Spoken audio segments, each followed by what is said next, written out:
I had always believed I knew the truth about God until everything I thought I understood came crashing down. What if everything I was taught was a lie? What if the very foundation of my faith was built on a myth? My journey began with a simple question, but it led me down a dark path of doubt, deception, and a truth more shocking than I could ever have imagined. This is the story of how I went from a devout Christian to someone who would risk everything, including my life, to discover the real meaning of faith. I was born on a chilly January day in 1979 in Amsterdam, into a modest Protestant household. My early life was steeped in the comforting familiarity of the Bible, nurtured by the love of my father, my brother, my little sister, and even a cherished family cat. In that home, the stories of Jesus and divine promise provided a sense of certainty, a foundation that I never thought could be shaken. As I grew older, however, the world beckoned me with questions that my childhood faith couldn't answer. I pursued comparative religion at university, delving into the beliefs and doctrines of various faiths. My young mind craved understanding, and I immersed myself in debates, theories, and ancient texts. At the same time, I became involved in politics, rising to the level of a member of parliament for a party that saw Islam not as a faith, but as an existential threat to our society. In those early years, I believed I was fighting for a noble cause, convinced that Islam was dangerous, a force that needed to be countered. Driven by this conviction, I embarked on writing a book titled Islamic. Every page was a battle cry against what I believed to be an ideology of deceit, a manifesto warning the world of the dangers I saw in Islam. In my eyes, it was a righteous endeavor to protect my country from a threat that lurked in religious dogma. Yet, as I began to write, the fire of my certainty was met with an unexpected storm of internal conflict and relentless fear. Over 2,000 death threats poured in. For 2 agonizing days, sleep eluded me as I wrestled with the overwhelming burden of my mission and the chilling reality of the backlash I was inciting. I remember lying awake in a dark room, the silence only punctuated by my racing thoughts. Every shadow seemed to whisper warnings, every creak of the floor a reminder of my vulnerability. In those hours of terror and isolation, I prayed, not with the practiced ease of a believer, but with raw desperation, asking God for a sign. I needed to know if I was truly on the right path, or if my heart was being led astray by a misguided passion. For years, my faith had been a patchwork of inherited beliefs and passionate rebellion. As a youth, I had clung to the Christian narrative with an almost unshakable certainty, the idea that Jesus was the Son of God, that the Holy Trinity was the bedrock of divine truth. Yet, as I matured, I began to notice cracks in that narrative. At 16, doubts started to creep in. I questioned how a single eternal God could simultaneously embody a Trinity, a mystery that defied logic. I engaged in heated debates with pastors and theologians, yet their answers never quelled the disquiet inside me. I remained a devout Christian, yet my mind was restless, hungry for answers that my familiar texts could no longer provide. In the midst of writing Islamic, a work that was meant to expose and condemn Islam, I began to notice something unexpected. While surrounded by stacks of books, papers, and scribbled notes, a worn-out Quran tumbled from a shelf. I picked it up almost without thinking. As I flipped through its pages, a particular verse caught my eye. The eyes are not blind, but the hearts are. In that instant, a seed of realization was planted. Was it possible that my heart, the very seat of my convictions, had been blinded by anger and prejudice. That single moment marked the beginning of an inner revolution. I started reading the Quran not as a tool to support my attacks, but as a genuine inquiry into its message. With trembling hands and a racing mind, I revisited the Bible and then compared its verses with those of the Quran. I reached out to respected scholars, writing letters to learned figures like Sheikh Abdul Hakim Murad, a professor at Cambridge University. Their measured responses, full of wisdom and patience, encouraged me to dig deeper. They urged me to set aside the sensational rhetoric and to explore the authentic, unembellished teachings of Islam. As I delved into my research, the rigid walls of my earlier beliefs began to crumble. I found that many of the contradictions I had once clung to were not flaws at all, but invitations to think harder, to understand better, to see beyond the superficial. The more I read, the more I began to perceive a profound simplicity in Islam's call for monotheism. A single, all-encompassing God, merciful and just, whose essence transcended the rigid dogmas of both my past and present. Yet, this journey was anything but easy. With every page I turned, I was forced to confront painful questions about my identity, my loyalties, and my future.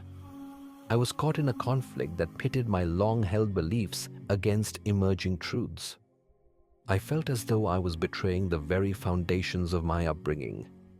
My political allies, who once celebrated my stance, now saw my quest for truth as a betrayal, a weakness, perhaps, or worse, a dangerous deviation. The external pressures were immense. Death threats, scorn, and disbelief rained down on me. I remember the terror of receiving hateful messages that promised dire consequences if I continued down this path. Yet, even as the world around me grew hostile, a quiet, insistent voice inside urged me to keep searching. I began to see that my earlier mission to denounce Islam had been based on a distorted image, one constructed by fear rather than fact. One evening, after a day filled with relentless reading and soul-searching, I found myself alone with my thoughts and a scattered pile of books. Among them lay the Quran, open as if inviting me to read. I began reciting the verses softly, letting the words wash over me. In that sacred silence, I realized that the simplicity and unity of God's message were far more powerful than any doctrine I had previously clung to. The beauty of Islam was not in its rituals or in the fervor of its critics, but in its call to see with the heart rather than with eyes clouded by bias. That night, as the first rays of dawn crept through my window, I knew deep in my soul that I had reached a turning point. I could no longer stand by my previous convictions. The man who had once prepared to wage a war of words against Islam was gone.